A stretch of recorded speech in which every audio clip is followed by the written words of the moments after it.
아, 오늘은 성경대학 22번째 시간 교회의 확장입니다. 이제 지난 시간에 교회가 세워진 것에 대한 이야기를 했다면 세워진 교회가 어떻게 확장되어 가는지 오늘 공부를 하도록 하겠습니다. 오늘은 사실 앞에 준비된 화면보다는요 말할 게 굉장히 많습니다. 그래서 이 사도행전 이하 신약시대 거의 전체를 다 지금 입체적으로 성도님들께 알려드리는 것이 지금 저의 사명이기 때문에 복습을 짧게 좀 해야 되겠습니다. 그래서 안 할 수는 없고요. 지난 시간에 했던 사도행전 구조 뭐 등등 여러 가지들을 빨리빨리 보도록 하겠습니다. 자, 사도행전 구조를 보면은 다시 한번 보십시오. 이제 사도행전과 신약시대는 일단 뭐냐면 하나님 나라로 시작해서 하나님 나라로 끝이 납니다. 사도행전은 처음과 끝이 정말 신기할 정도로 그렇게 시작과 끝이 맺어집니다. 그래서 예수님께서 승천하시기 전에 하나님 나라의 일을 계속 가르치시는 거예요. 그리고 하늘로 올라가셨습니다. 그리고 오순절에 뭐가 임했죠? 성령이 임하시고 난 다음에 이 사도들이 하기 시작한 일이 뭘까요? 하나님의 나라의 일을 외치기 시작한 거죠. 근데 그 외치는 것이 이제 오늘 시간의 교회의 확장이라고 말씀드렸습니다. 어떤 식으로 어떻게 확장돼서 뻗어나가는가, 그 이야기입니다. 그래서 사도행전의 마지막은 바울이 계속 힘있게 앞에 읽어보겠습니다. 바로 넘겨주셨습니다. 자, 시작.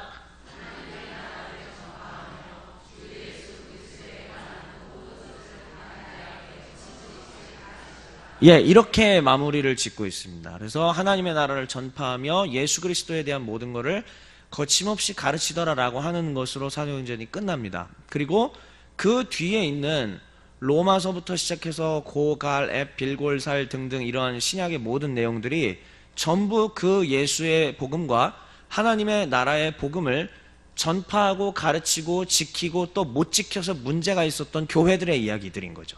그러니까 오늘은 이제 쭉 그 얘기들을 계속 이제 하도록 하겠습니다. 사도행전 메시지 여기 한번 같이 읽어볼까요? 시작. 하나님 나라 전파가 제일 중요한 거고요. 두 번째, 교회가 여러 가지 모양이 있었습니다. 이 뒤에 다 얘기하겠습니다. 교회가 지금 우리가 알고 있는 교회가 아니라 약간 막 되게 갈등들이 있었거든요. 그런데 진정한 교회는 뭐였냐면은 예수님의 공생애를 계승하는 교회, 그리스도를 따라가는 교회가 진짜 교회라는 얘기입니다. 그 다음에 이제 성도가 걸어야 할 길에 대한 얘기들을 한 것이 바로 사도행전이었습니다. 자, 넘어가서요. 사도행전은 1장부터 7장까지 성령이 임하시고 교회가 세워지면서 있었던 예루살렘 중심의 이야기들이었고요. 8장부터 12장까지가 온 유대와 사마리아에 관련된 이야기입니다. 자, 퀴즈요. 이거 지난번에도 퀴즈를 냈던 것 같은데 바울이 언제 회심하죠? 몇 장에서 회심하는지 혹시 아세요? 사도행전 몇 장? 다메섹 도상에 가서 변화된 건 모두가 다 알고 있어요. 그거는 다 우리가 알고 있는데 사도행전 몇 장일까요? 누가 자신 있게 꽝 하고. 그래요. 한국인들은 잘 얘기 안 하죠. 9장입니다. 9장. 그래서 아예 그냥 이거는 제가 그 성경을 가르칠 때 사람들한테 아예 외우게 시켜요. 따라해 보세요. 행구. 사도행전 9장이란 뜻이에요. 다시요. 행구. 행구하고 그냥 알고 계셔야 돼요. 바울이 회심한 장은 사도행전 9장입니다. 그때부터 진짜 복음의 역사들이 시작되는 것이기 때문에 요 정도는 알아줘야 됩니다. 바울이 회심한 장소, 회심한 장, 사도행전 몇 장이요? 9장. 두 글자로 행구. 그렇게 외우시면 됩니다. 그래서 여기에서 이제 9장에서 바울이 변화가 되고요. 유대와 사마리아 지역 가운데 슬슬 복음이 전파되다가 오늘 제가 몇 장 읽었죠? 아까 본문? 13장 1절부터 3절 읽었지 않습니까?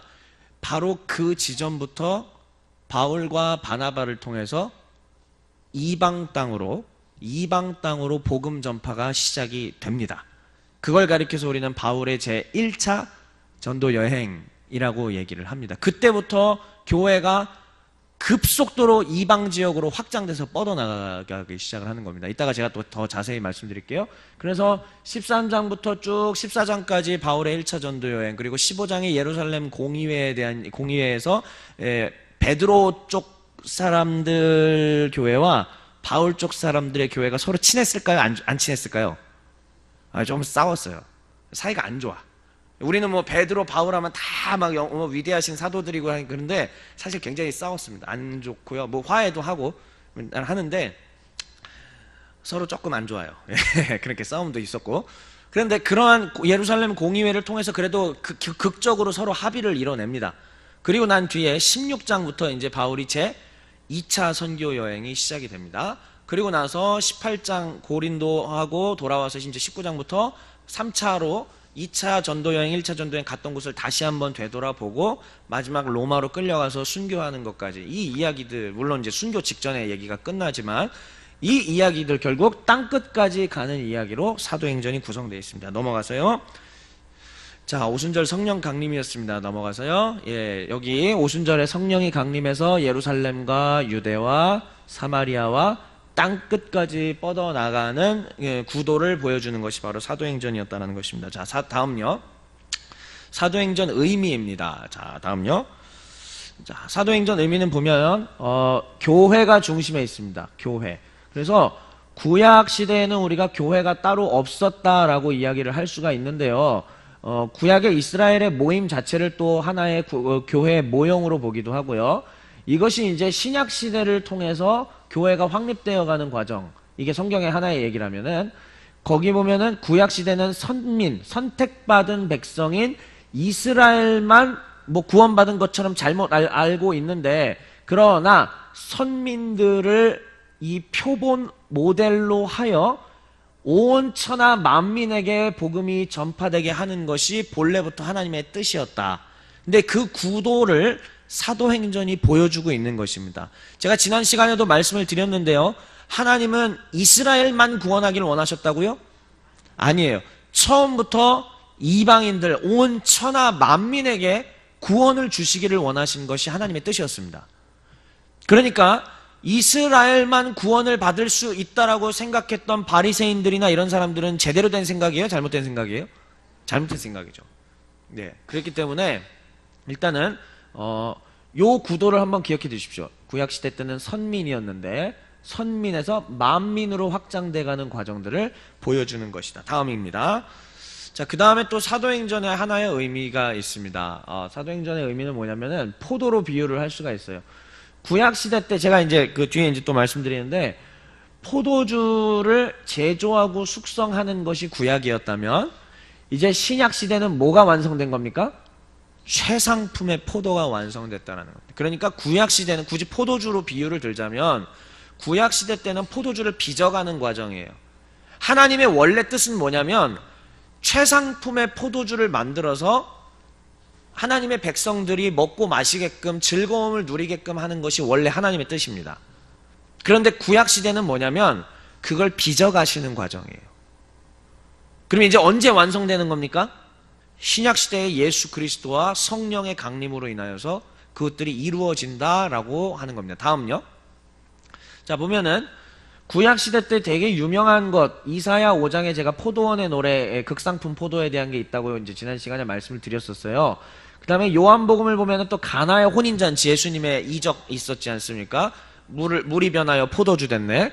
근데 결국은 물이 변하여 포도주 된 사건을 왜 하셨겠느냐라는 얘기입니다. 예수님께서 의미 없는 행동은 안 하시거든요. 결국은 그건 뭐냐면 하나님께서 처음부터 포도로 비유를 통해서 구원을 설명을 하셨는데, 구약부터. 이 지금 이사야는 구약이잖아요. 구약 시대 때부터 포도로 비유를 드시는데, 이 포도가 잘 연글고 좋은 데 심어서 했음에도 불구하고 왜 나쁜 포도 열매가 맺히겠느냐. 결국은 이 잘못된 것들을 이제 새롭게 다 개편해서 좋은 포도 맺히게끔 하시겠다라는 것이 하나님의 뜻이라는 얘기예요. 근데 신약시대에 이르러서 보면은 가나의 혼인잔치 보십시오. 본래 유대인들의 관습이 뭐였죠? 좋은 포도주 내주고 취하면 나중에 나쁜 포도주 내줘서 그냥 넘어가게 하는 것인데, 오히려 가나의 혼인잔치 예수님의 기적은 뭘 보여주냐면 그냥 그럭저럭 포도주 내준 다음에 나중에 최고의 포도주를 내주는 걸 보여주는 겁니다. 이 무슨 얘기냐? 이제 예수님이 오심으로 말미암아 극상품 포도를 만들어내겠다는 얘기예요. 예수님께서 오셔서 이제 인류의 구원을 위한 극상품 구원, 극상품 포도를 만들어 내시겠다라는 얘기죠. 그래서 그 새 포도주를 통해서 하나님의 나라가 예전에는 비리비리한 하나님의 나라였다면 만들어져가는 과정이니까 완성된 하나님의 나라를 만들어 내시겠다, 이런 이야기입니다. 다음이요. 그래서 새 포도주는 곧 예수의 피고, 그리고 교회는 예수의 피를 함께, 예수의 상처를 함께 짊어지고 세상을 향해 피 흘리는 것이었다라는 얘기입니다. 자, 나머지 거는 그냥 넘어가겠습니다. 오늘의 진도로 한번 가도록 하겠습니다. 오늘의 진도요. 자, 그러면 이제 오늘 교회가 확장돼 가는 과정인데, 일단은 먼저 초기 사도 사역인데 제가 좀 재밌는 걸 준비했는데 너무 이제 좀 당황하지 마시고요. 축구로 제가 초기 사역을 한번 비유를 들었습니다. 이거 옛날에 학생들한테 제가 보여주려고 만들었던 건데, 수련회 때나 이런 때 제가 쓰려고 만들었던 건데 한번 잘 보세요. 이 이름들 한번 보세요. 일단 여기 좀 글씨가 좀 어두워져서 잘 안 보이지만 여기가 뭐라고 써있죠? 안 보이세요? 예루살렘입니다. 자, 그래서 사도행전 혹 교회가 확장돼가는 과정을 이해할 때 제일 크게 두 개 교회를 기억하셔야 됩니다. 자, 하나는 어디 교회요? 예루살렘 교회를 기억해야 돼요. 자, 그 다음에 여기 맨 앞에 여기는 어디죠? 안디옥 교회예요. 이 두 교회를 반드시 기억하셔야 됩니다. 성경을, 이 신약시대의 교회를 이해할 때는 다시요, 제일 중심에 지금 딱 봐도 골키퍼 자리에 있잖아요. 묵직하죠? 예, 골키퍼 자리에서 묵직하게 있습니다. 예루살렘 교회가 곧 교회의 시작이에요. 여기는 교회를 배태시킨, 그러니까 교회를 탄생시킨 아주 중요한 예루살렘 교회인데, 그러나 실질적으로 천하 열방 가운데, 아까 하나님께서 이스라엘만 구원하시겠다고 하셨습니까? 아니죠. 만민에게 구원을 주시겠다라고 얘기했지 않습니까? 만민의 구원을 위해서 시작되었던 선봉장군이 어디냐 이거예요. 안디옥 교회입니다. 그래서 이 두 개의 이름을 꼭 기억하셔야 돼요. 예루살렘 교회는 시작을 했습니다. 그런데 결국은 더 흥왕하게 잘 됐던 교회가 어딘가? 안디옥 교회였다라는 게. 그러면 요걸 둘러싸고 이제 아주 이름들 한번 볼까요? 재밌게요. 자, 여기 보면은 뭐 베드로도 있고요. 야고보도 있고요. 이 나중에 예루살렘 교회의 수장이 누가 되죠? 야고보예요. 야고보가 예루살렘 교회의 이제 그 지도자가 됩니다. 그래서 제가 뒤쪽에 이렇게 배치를 했고요. 그 다음에 여기 보면은 마가가 여기 있네요. 여러분, 마가가 누구 조카였죠? 예, 좋아요. 그럼 보면은 여기 화살표 쫙 돼서 우리 서영수는 이거 잘 그림 이해되겠지? 그렇죠? 예. 여기 이제 오버래핑 하는 거예요, 마가가. 마가는 막 왔다 갔다 이렇게 하면서 젊어요. 마가가 굉장히 젊고요. 힘이 있고요. 오버래핑을 막 해주면서 뒤에 이제 마가는 이제 사실은 이쪽 예루살렘 이쪽 지역에서 시작을 했는데 바울 따라서 최전방까지 갔다가 거기서 다시 아예 안 해먹어 이러면서 승질나 안 해먹어 이러면서 그만둡니다. 재밌죠? 예, 다 인간이에요. 예, 다 사람이에요. 마가가 처음에 바울 따라 괜히 갔다가 엄한 꼴을 많이 겪었거든요. 안 해먹는다고, 나 이렇게 못 해먹겠다고 그러면서 도망갔어요. 그래서 이제 올라갔다가 올라갔다 내려갔다, 이걸 위해서 제가 이렇게 표시를 해드렸고, 그 다음에 자, 여기 또 보시면은 바나바, 아주 중요한 인물이죠. 결국은 이 안디옥 교회의 실질적인 대장이 바나바였었습니다, 원래는. 근데 바나바는 나중에 결국은 다시 뒤로 빠지게 됩니다. 그 다음 누가가 여기 있네요. 누가. 여러분, 누가를 제가 왜 가운데다가 딱 제일 중요한 가운데 자리에다 배치했을까요? 누가가 뭘 했을까요? 오늘 오전 예배 때도 누가 이름이 나왔었죠? 누가가 뭐 했죠? 예, 의사로서 병도 고치죠. 그래서 가운데에서 잘 이렇게 조율하는 역할로 했는데 그것뿐만이 아니에요. 누가가 성경책을 2권이나 썼습니다. 예, 사도행전 썼고요. 누가복음 썼죠. 그러니까 굉장히 중요한 이야기들을 누가가 객관적인 시각에서 뭐 완벽하게 객관적인 시각은 없지만 누가가 그나마 객관적인 시각으로 교회에 있었던 일들을 자기가 역사로 기록을 남겨놓은 거예요. 지금 오늘 읽은 우리 본문인 이 사도행전이 바로 누가의 작품입니다. 그러니까 누가가 아주 가운데에서 중요한 역할을 했고, 자, 맨 앞에 가서 맨날 매 맞고 돌 맞고 했던 사람들요. 자, 누굴까요? 바울과 실라, 디모데, 전부 이런 사람들입니다. 자, 일단은 요 그림을 한번 이제 보시고요. 그냥 이렇게 재밌게 준비한 거니까요. 일단 이런 이름들이 있다. 초기 교회의 영웅들입니다. 정말 고마운 분들이고요. 이분들 때문에 오늘날 우리까지 복음이 전파가 될 수 있었던 겁니다. 자, 다음 보겠습니다. 그러면은 이제 이 시간부터 바울의 전도 여행을 살피게 될 건데, 자, 여러분 저를 잠깐 한번 봐주십시오. 화면 지도를 통해서 제가 말을 하긴 할 건데, 이거를 꼭 기억해 주셨으면 좋겠습니다. 뭐냐면 지금 우리가 글 몇 자로 읽은 이 성경의 내용들은 가슴속에 와닿지 않을 수가 있어요. 왜냐면은 이 바울과 실라와 누가와 디모데와 이런 사람들이 그 험한 일을 겪은 거를 단지 몇 줄로 정리했을 뿐이거든요. 자, 그러면은 제가 이 역설 또 반대로 또 얘기해 보면은, 만약에 여기에 중국이나 이런 데서 사역을 하셔서 매 맞고 고통당했던 분들이 와서 앉아 계시잖아요. 그러면 그분들은 이 말씀을 들을 때 어떠한 마음과 자세로 들을 것 같으십니까? 말씀 한 구절 한 구절과 이런 것들이 가슴속에 인박히는 마음으로 아마 이렇게 또 긁히는 마음들, 또 버성기는 것들, 이렇게 이런 것들로 아마 다가오게 돼요. 그냥 단지 우리는 오늘 읽은 몇 절이거든요. 자, 한번 볼까요? 하나님이 성령이 바울과 바나바를 따로 세우라고 했다. 그게 쉬운 일인가요? 이제 바울과 바나바 안디옥 교회에서 존중받고 존경받는 지도자였는데, 얼마 전에 아주 큰 교회인 대형교회 지구촌 교회 진재영 목사님이 담임 목회 잘 하고 계시다가 이동원 목사님 다음이니까 얼마나 영광스러운 자리예요. 근데 몇 년 하시더니 그냥 갑자기 아프리카 선교사로 가겠습니다 했어요. 와, 놀라운 일이죠. 근데 그 일이 결정되기까지 이 목사님 가슴속에, 그리고 또 그 장로님들과 당회원들 가운데에 마음이 어떻겠어요? 2만 명이 넘는 교회예요. 몇만 명 교회입니다. 근데 최고의 자리, 이제 더 갈 데가 없는 자리까지 올라가셨는데 거기서 놓고 그냥 아프리카 가신대요. 어지간한 거로는 이제 사실 선택하기가 참 어려운 일일 텐데, 자, 그러면 신문 기사에는 아마 이렇게 기록이 되겠죠. 지구촌 교회 진재영 목사 몇 월 며칠 사임하고 그 다음 아프리카 선교사로 파송. 이 한마디가 그냥 쓰이겠죠. 그 한마디 쓰인 것 가운데 거기에 녹아져 있는 그 아픔과 고통과 번뇌와 어떤 이 각오들을 우리가 다 이해할 수가 없겠죠. 그렇기 때문에 오늘 전도여행에 대한 1차, 2차, 3차 다 얘기를 드리긴 할 건데, 단순히 그렇게 생각하지 마시고 지금 그 현장에 있다라고 생각해 주십시오. 그리고 이분들이 어떠한 마음으로 그 일들을 했는지를 한 번만 생각해 주십시오. 그리고 오늘날의 우리 동원교회는 지금 이 정신을 계승을 하고 가고 있는지도 한번 생각해 주십시오. 교회가 이 방향대로 가고 있는지 한번 생각해 주십시오. 그럴 때 우리가 얼마나 우리가 배부르고 기름진 신앙생활을 하고 있었는지 깨닫게 될 수 있습니다. 자, 초장부터 제가 이런 얘기를 드렸는데, 이게 진짜 교회의 이야기, 2000년 전 1세기의 교회의 이야기이기 때문입니다. 그럼 한번 시작을 해볼까요?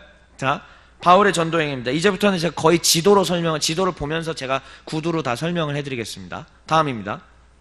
여기 보시면, 자, 여기가 이제 지중해 바다고요. 그 다음에 여기가 이스라엘 지역입니다. 이렇게 이스라엘 좀 크게 작게 나왔죠. 여기가 사해바다고, 여기가 갈릴리고요.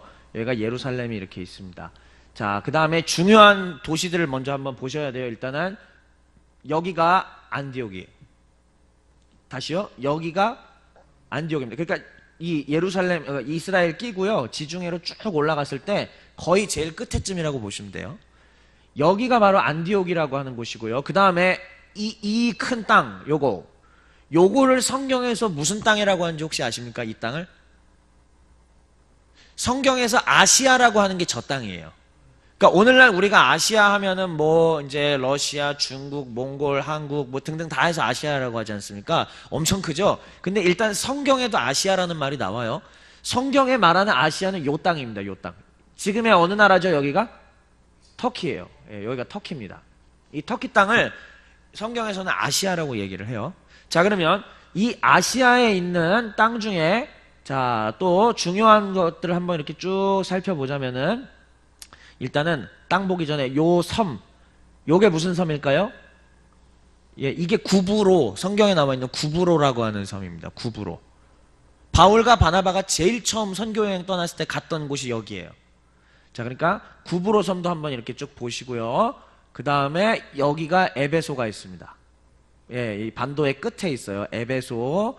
여기가 밀레도. 그러니까 바울이 마지막으로 이제 장로들하고 이제 나 죽으러 가.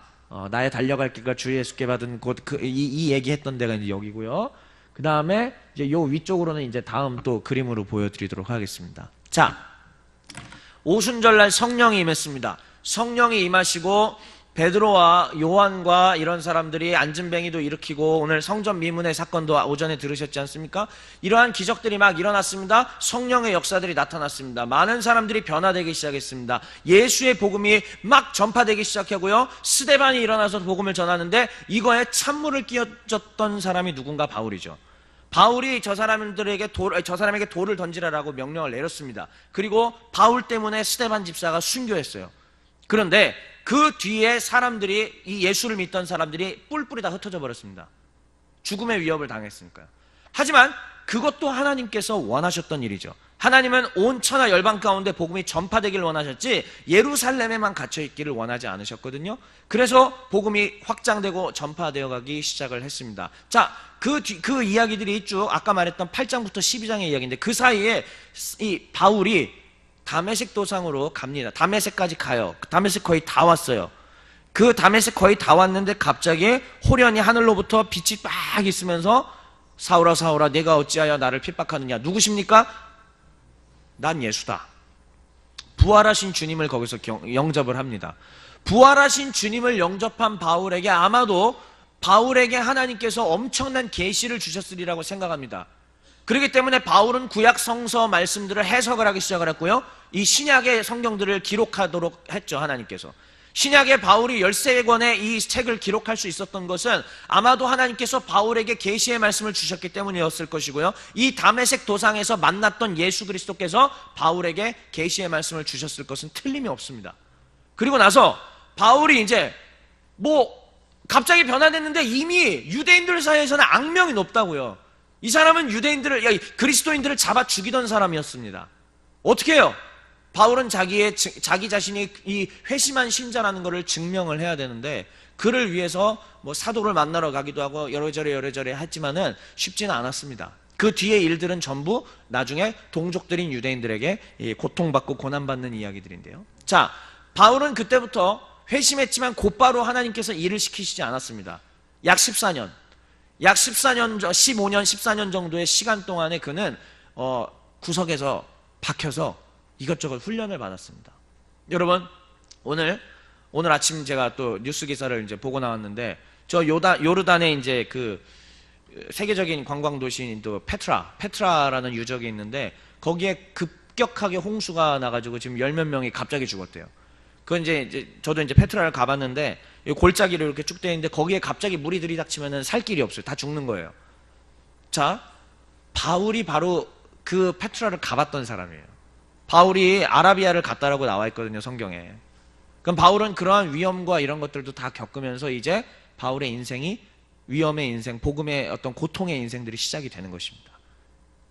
아라비아도 갔고요. 등등등 해서 나중에 여기가 다소인데 이 다소라는 곳에서 바울이 또 잘 머물러 있다가 때가 되어서 이제 하나님께서 바울을 불러내시는데 그때 첫 번째로 함께 한 사람이 누구냐? 따라해 볼까요? 바나바가 이미 안디옥 교회의 지도자로 잘 서 있었어요. 그런데 바나바는 바울을 인정해 주기 시작을 합니다. 오히려 사도들에게 이 사람 우리가 예전에 알던 그 못된 악한 사울 아니야? 이 사람 정말 변화받았어. 하나님이 정말로 이 사람 쓰실 거야 라고 얘기를 하는 거죠. 근데 사람들은 못 믿어요. 못 믿음에도 불구하고 여전히 쓸 거라고 얘기를 합니다. 그 무렵 베드로에게도 하나님께서 놀라운 역사를 하십니다. 베드로는 유대인이었고 철저히 유대인이었기 때문에 아무리 예수를 믿었어도 유대교라는 이 틀을 벗어날 수가 없었어요. 그럼 유대교의 틀로 따지자면 구원받으려면 뭐 받아야 돼요? 할례 받아야 되죠.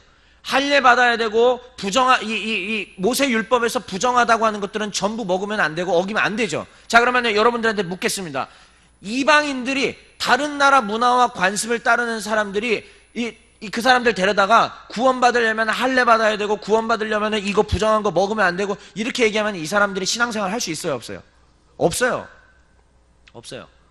그런데 다시요, 하나님은 구원을 이스라엘에게만 주신다고 했나요? 만민에게 주신다라고 얘기했고, 이제 여기서부터 전환점이 일어난 거야. 바울을 하나님께서 뭘로 선택하셨냐면 이방인을 위한 사도로 삼으셨단 말입니다. 천하 열방 가운데 구원이 선포되기 위하여 바울을 삼았는데, 여전히 베드로와 야고보와 이 사람들은 어디에 사로잡혀 있었냐면은 예루살렘의 유대교 관습에 사로잡혀 있던 거죠. 그래서 그때 하나님께서 사도행전 10장에 넘어가서 이제 베드로에게 환상을 보여주시는 거죠. 하늘로부터 뭔가 내려와요. 먹어라. 저거 부정한 짐승인데요. 먹어라. 하나님, 저 부정한 짐승 먹을 수 없어요. 먹으라니까. 내가 거룩하게 한 걸 네가 감히 속되게 하느냐? 이게 무슨 선포냐면 더 이상 유대교의 율법적 관습에서는 이제 그걸로 구원받는다라는 사실, 이 사상 자체가 무너졌다라는 것을 하나님께서 대번에 선포하신 장면입니다. 그러니까는 베드로가 거기서 이제 깨달음이 온 거죠. 와, 진짜 아니구나. 근데 베드로는 깨름직해요, 여전히. 자기가 유대인이잖아요. 유대인이기 때문에 유대인이 그동안 해왔던 관습에서 어긋난 모습을 보면은 그게 감당이 안 되는 거예요. 한번 여쭤볼까요? 술 취한 사람들이 와서 여기에서 예배 드린다고 그러면 기분 좋으시겠어요? 네. 그 다음에 예배 끝나고 사람들이 맥주 한 캔씩 먹고 나간다면 기분 좋으시겠어요? 죄송하지만 한국적 관습이에요. 이것도 한국적 관습이라고요. 한국의 이외에 독일이나 프랑스나 영국이나 다 합니다. 심지어 죄송해요, 목사님들도 합니다. 독일 목사님들 담배 잘 피우세요. 구원 못 받을까요? 자, 제가 오늘 좀 충격적인 얘기를 이제 드리는 거예요, 여러분들. 자, 우리나라는 선교사님들이 처음 들어왔을 때 술과 담배에 쪄들어 있어서 더 이상 아무것도 못하니까 금주령과 그 다음에 금초령을 내려놨어요. 금연령을 내려놓은 거예요. 근데 그게 지금까지 130년 전통으로 왔죠. 전 좋은 전통이라고 생각합니다. 여전히 교회 다니면서 술과 담배는 안 하는 게 좋다고 생각합니다. 하지만 술과 담배를 하는 사람들을 정죄할 수는 없어요, 저는. 똑같아요. 유대인들의 입장에, 중국 교회를 제가 전에도 한번 여기 얘기 드린 적이 있어요. 중국 교회에서는 순대 같은 거 있죠. 그거 먹으면은 죄인이라고 그래요. 그럼 우리 한국 교인들은 구원 못 받아요, 다. 그 사람들의 입장에서 그거 먹으면은 구원 못 받는 거예요. 잘못 알고 있는 거죠. 나라와 문화와 관습마다 그런 게 있는 겁니다. 자, 다시 얘기할게요. 유대인들 입장에서는 할례 받아야 돼요. 유대인들 입장에서는 부정하다라고 얘기하는 거, 예를 들어서 돼지 같은 거 먹으면 안 돼요. 그런데 이방인들인 이 로마인들이나 그리스인들이나 아니면 저 구스 사람들이나 에티오피아 사람들이 왔어요. 성령 받았습니다. 나도 이제 세례 받고 예수 믿겠다고 하는데 할례부터 받아. 못 하겠는데요? 그럼 너 구원 못 받아. 이거는 하나님께서 이미 그걸로 아니라고 변화시켜 놓으신 거를 전부 어떻게 하는 거예요? 뒤집어? 다시 옛걸로 돌려버리는 거예요. 그래서 9장에서 사울이 다메섹 도상에서 변화받고 10장에서 베드로를 불러서 뭐라고 얘기하십니까? 내가 거룩하게 한 걸 속되다고 네가 하지 마라. 이제는 이방인에게 구원이 열릴 것이다. 충격적인 장면이에요. 여러분, 여기서 눈물이 터져 나오셔야 돼요. 우리 그렇게 구원받은 겁니다. 한국인들도. 예. 그 뒤에 11장 12장이 지나고요, 마침내 오늘 읽은 13장이 됐습니다. 13장에서 5명의 지도자들이 세워졌어요. 이 안디옥 교회 5명의 지도자들이 세워졌는데 그때에 하나님은 놀랍도록 개입하십니다. 이방인을 위한 선교를 드디어 시작을 하시겠다라고 얘기합니다. 그래서 어떻게 하시느냐? 성령이 오셔서 기도 가운데 뭐라고 얘기하시느냐? 바울하고, 그러니까 사울이죠. 사울하고 바나바를 따로 세워. 예? 어떻게 해요? 내가 그 둘을 이방인의 문화로 보낼 거야. 그 즉각 순종합니다. 하나님의 음성을 들은 그 지도자들이요. 그리고 둘에게 이렇게 둘을 위해서 금식하고 기도하고 안수해서 파송합니다. 바울하고 바나바가 둘이 지도자였거든요, 안디옥 교회. 근데 최고 지도자들이 가는 거예요. 진재용 목사님이 아까 말씀드린 지구촌 교회 사건이에요. 진재용 목사님이 아프리카로 가는 거랑 너무 비슷하지 않습니까? 예. 갑니다. 그렇게 해서 둘이 가는데 둘만 간 게 아니라 둘은 그래도 좀 나이가 있잖아요. 한 40대 정도 되지 않았을까요? 나이가 아마. 근데 그 당시 평균 수명으로 따졌을 때면 40대면 좀 죄송한 표현이지만은 이미 많이 늙은 거예요. 그러면 짐꾼이 필요하지 않습니까? 오가는데 식량도 밥도 먹어야 되고, 그 다음에 바울은 또 뭘 들고 다녔을까요? 직업이 뭐예요, 이분?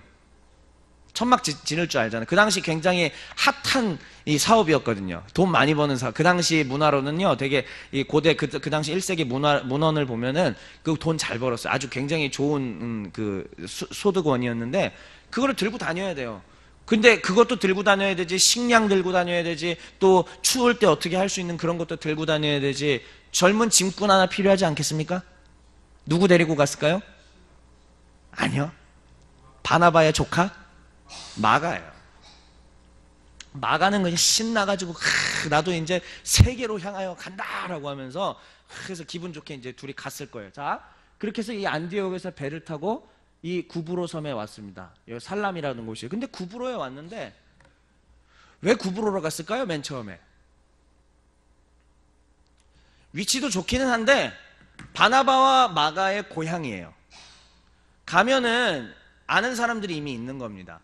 그리고 구브로 가운데도 이미 복음이 어느 정도 전파됐다고 들었거든요. 알고 있거든요. 그래서 이들이 갔습니다. 가서 확인을 하는데 이 구브로 땅에는 사람들이 이방인에게 복음을 전파하는 이방인도 별로 없고, 유대인들은 또 유대인들끼리만 전파하고 있고, 이게 별로 좀 여기는 아닌 것 같아요. 그래서 이 살라미부터 시작해서 여기 바보라는 곳에서 이제 서기오 바울을, 총독 서기오 바울을 만나고, 여기서 박수무당 이제 엘루마를 이제 확 이렇게 해버리고요. 그 다음에 나는 이방인들을 향하여 가야겠다 라고 해서 이 둘이 드디어 본격적으로 이방 지역으로 향하여 갑니다. 그리고 배를 타고 쭉 올라가서 버가라는 곳에서 왔습니다. 아마도 여러분 제 추측인데요, 아마도 여기서 올라가는 버가까지 가는 과정 가운데 파선을 한 번쯤 경험했을 것 같아요. 죽다 사는, 그러니까 폭풍을 만난 거죠. 뭐 우리가 이제 유라굴로 광풍만 알고 있는데요, 유라굴로 광풍만이 아니고요, 바울이 3번 파선했다고 고린도 후서에서 기록을 하고 있어요. 그 다음에 한 번 정도는 어떻게 살았냐면은 일주일 동안 깊은 바다에서 표류했다고 합니다. 그건 아마 나중에 사도행전 맨 끝에 나오는 유라굴로 광풍을 만났을 때 일주일 표류한 걸 거예요. 근데 그것뿐만이 아니라 3번 파선했다라고 얘기하고 있습니다. 아마 이때 배를 타고 갈 때 분명히 파선에 대한 경험이 있을 것 같아요. 자, 파선했습니다. 물에 빠졌습니다. 죽다 살아났습니다. 바울은 그 다음부터 뭐에 대한 트라우마를 갖게 되죠? 물이 무서울 거예요. 아마 분명히 바울은 물이 무서울 겁니다. 자, 여러분들 이거를 좀 바울의 마음을 좀 이해해 주세요. 이런 고통을 겪은 거예요, 복음 전파를 위해서. 자, 그 다음에 버가까지 왔습니다. 버가에서 이래저래 하나님의 인도하심을 받았겠죠. 이방인들을 위한 곳을 찾아가야 됩니다. 그래도 유대인들의 회당이 있는 곳이 가장 선교 전략지였기 때문에 유대인들의 회당이 있고, 이방인들이 있는 곳이 첫 번째가 어디였느냐 보니까 위로 북쪽으로 쭉 올라가니까는 비시디아 안디옥이 있어요. 이 비시디아 안디옥까지 가는 길은 아우구스투스의 길이라고 불리는 길입니다. 여기는요 강도도 많고요, 여기는 갑자기 겨울에 눈이 녹으면은 순간적으로 이 길이 홍수가 나버립니다. 강이 가로막혀 있고요, 위험성이 있습니다. 그래서 고린도 후서에서 바울이 뭐라고 얘기하죠? 강의 위험과 시내의 위험과 강도의 위험과, 이걸 다 겪었다고 얘기했죠. 아마 이 길 올라가는 동안에 바울은 그 어려움과 고통을 겪었을 것입니다. 그걸 어떻게 다 알겠어요? 성경이 자세히 얘기해주지 않지만 충분히 우리는 그렇게 했을 거라고 생각할 수 있습니다. 그리고요, 비시디아 안디옥에서 복음을 전했습니다. 사람들이 예수를 믿기 시작을 했습니다. 기적이 일어났습니다. 비시디아 안디옥에 성도들이 생겨나기 시작했습니다.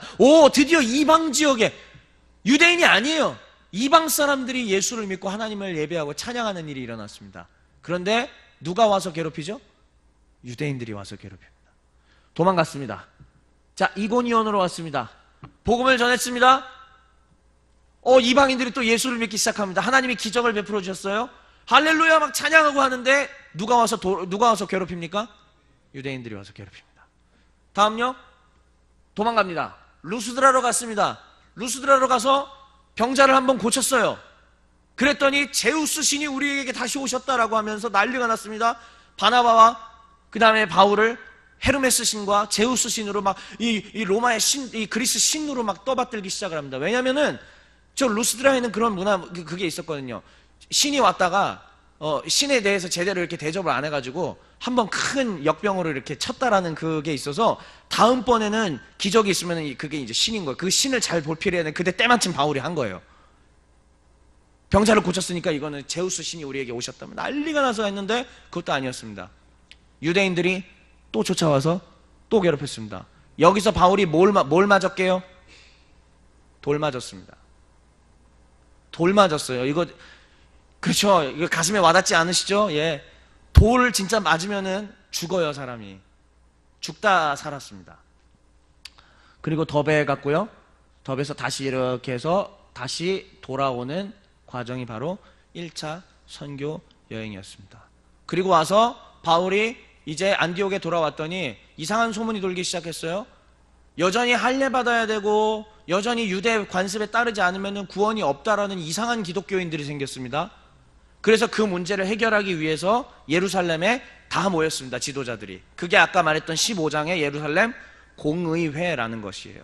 거기서 모였습니다. 베드로도 왔고 다 왔습니다. 말싸움이 좀 있었습니다. 붙었습니다. 그런데 나름 이렇게 서로 합의를 봤습니다. 그래, 피째 먹지 않고 할례는 일단 아니에요. 절대 아닌 거예요. 할례 받아야 구원받는다라는 건 이미 끝났다라는 거는 모두가 다 합의를 했습니다. 그리고 이 예루살렘 교회 지도자들이 인정을 해주기 시작하는 거예요. 그래, 이방 땅 가운데 하나님이 역사하시기 시작했다.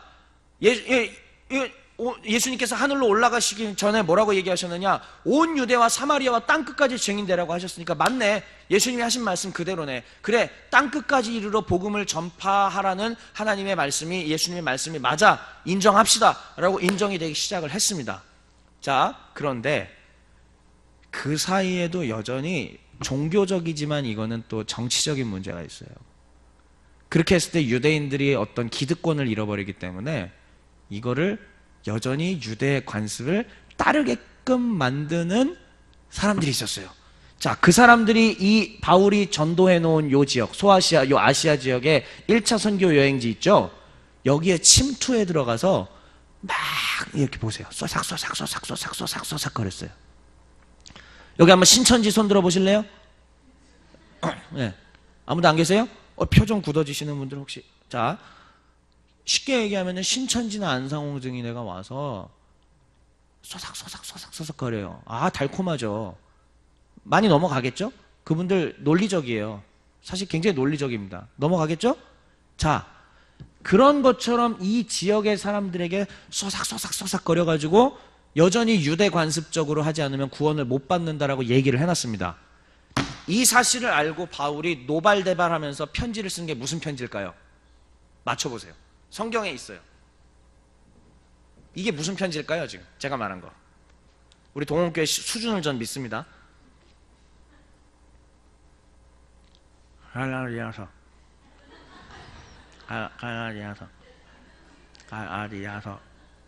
예? 크게요? 그게 갈라디아서예요. 왜냐면은 여기 보세요. 지금 갈라디아 써있죠? 여기가 지금 이 전체 지역을 가리켜서 갈라디아 지역이라고 그래요. 거기에 이 다른 복음, 그거를 가리켜서 바울이 승질나서 다른 복음이라고 얘기해요. 어디다 대고 감히 다른 복음을 집어넣어가지고 거기에 넘어가지 말라고. 절대로 아니라고 얘기하면서 율법은 이미 율법으로 구원받는 건 잘못된 거야. 오직 예수 그리스도의 복음으로 구원받는 것이고 예수 그리스도를 믿는 믿음 안에서 구원받는 것이라는 거를 바울이 엄청나게 설파하는 게 그게 뭐예요? 그게 갈라디아서 얘기예요. 갈라디아라는 한 지역만이 아니라 여기 지역 전체 사람들이 그거를 다 돌려봤을 겁니다. 아마 바울이 전달해 준 편지예요. 정신 차리라고, 다른 복음에 넘어가지 말라 얘기를 한 거죠. 자, 그리고 다음요. 이거 어떻게 하지? 1차 선교여행만 설명했는데 시간이. 자, 그리고 2차 선교여행이 시작됩니다. 예루살렘 공의회 이후에 여기서 시작해서 바울이 이제 다시 전도를, 여기 보세요. 지금 이 지역이 어디냐면은 1차 선교 여행을 했던 지역들이에요, 다. 근데 여기까지 다 돌아보면서 가다가 이제 북쪽으로 올라가는데 이제 하나님께서 더 이상 못 가게 하시면서 갑자기 그때 오늘 읽은 16장, 오늘 읽은 16장 본문에 바울이 이제 환상을 보죠. 그때 마게도냐 사람 하나가 뭐라고 얘기합니까? 일로 오라고. 건너오라고. 우리 쪽으로 건너오라고. 그럼 마게도냐가 어딜까요? 자, 여기가 지금 아시아라고 얘기했죠? 여기가 아시아, 터키예요. 그럼 여기가 지금 오늘날의 어느 나라죠, 여기? 여기가 그리스예요, 그리스. 지금 여기가 지금 현재 그리스 땅이에요, 그리스. 자, 여기 보면은 이제 여기, 어디, 여기 고린도가 있고 여기 이제 아테네거든요, 여기가. 아테네, 고린도, 글씨가 작아서 안 보실 거예요. 아테네, 고린도, 스파르타, 뭐 이렇게 있어요. 여기 그리스예요. 이 지역을 지금 아가야 지방이라고 그러고, 요 북쪽을 마게도냐라고 얘기합니다. 그러니까는 요 그리스 지역의 이 마게도냐 사람이 갑자기 환상 가운데 건너오라고. 바울에게 막 건너오라고 얘기해요. 드디어 바울이 아시아 지역을 넘어서서 유럽으로 갑니다. 진짜 이방인을 위한 세계 선교가 시작이 됩니다. 그리고 2차 선교 여행은 어떻게 돼요? 빌립보에 먼저 가죠. 자주장사 루디아를 만납니다. 자주장사 루디아에게 복음을 전합니다. 그녀가 복음을 받아들였습니다. 그러면서 막 이제 교회가 됐는데 붙잡혀 들어갔습니다. 붙잡혀 들어가는데 감옥에서 이제 하나님께서 탈출시켜 주셨죠. 그런데 간수가 어떻게 하려고 그래요? 간수장이 자기 스스로 자결을 하려고 그러죠. 왜요? 죄수가 좀 도망갔으니까. 근데 그때 멈춰라! 나 여기 있다! 죽지 마! 막 난리가 났죠.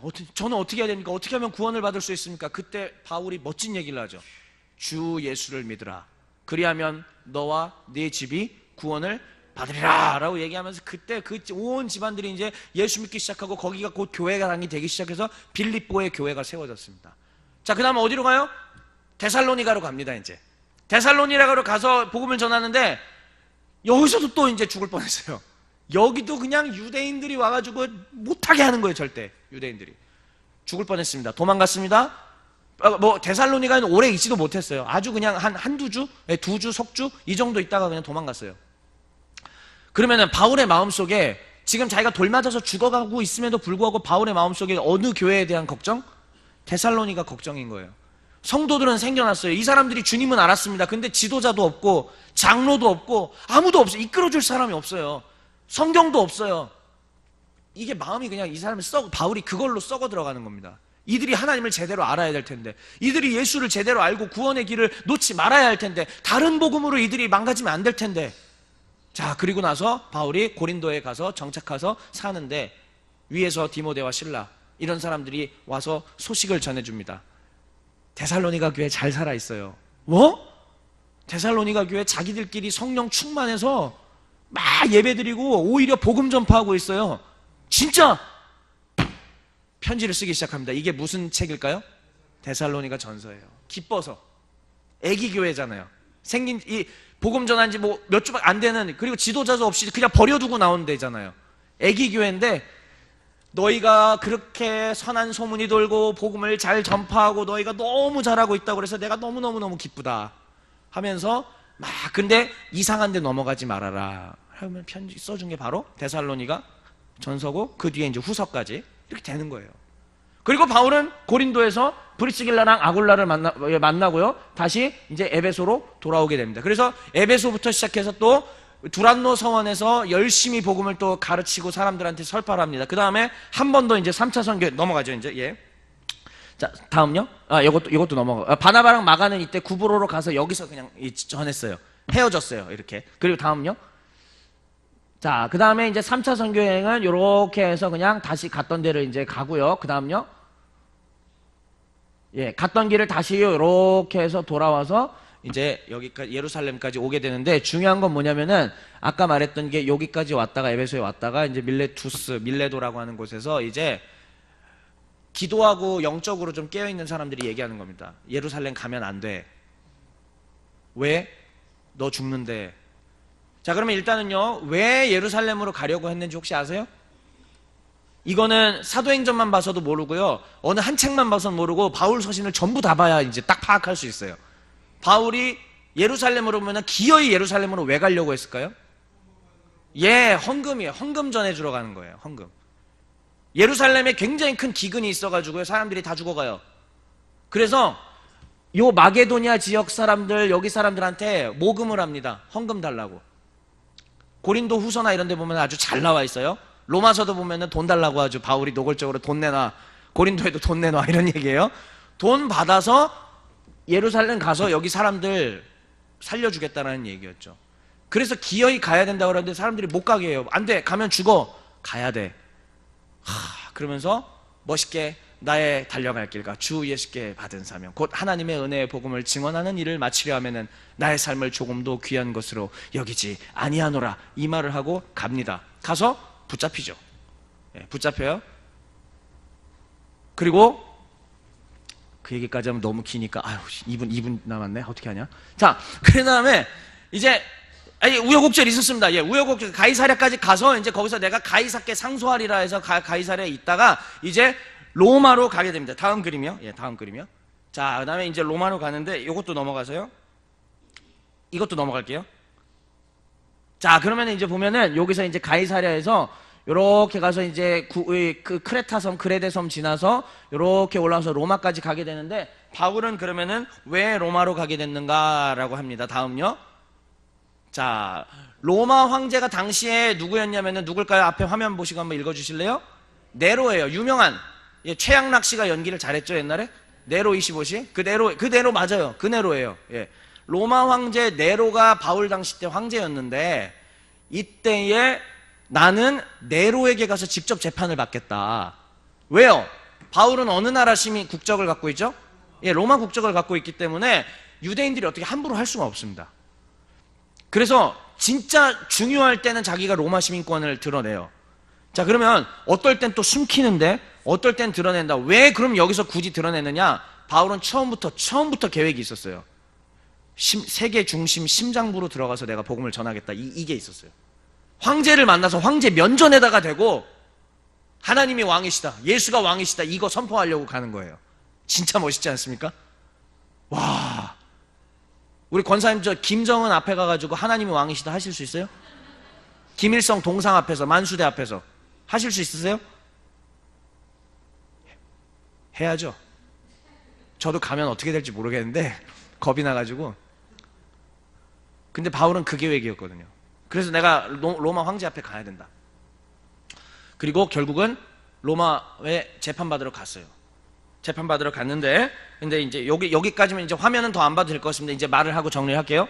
자, 이렇게 해서 가는데, 가서 2년 동안 거기서 새빵살이 하면서 이제 재판을 하려고 하지만은 기소자가 나와야 되는데, 유대인들이 기소를 해야 되는데 가긴 갔는데 기소를 안 해요. 그냥 끝났어요. 그래서 그렇게 해서 끝났고, 나머지 그래서 한 2년 정도의 시간이 생겼는데, 그 사이 그러니까 이 감옥에 있는 동안에 이제 바울이 1차 옥중 서신들을 씁니다.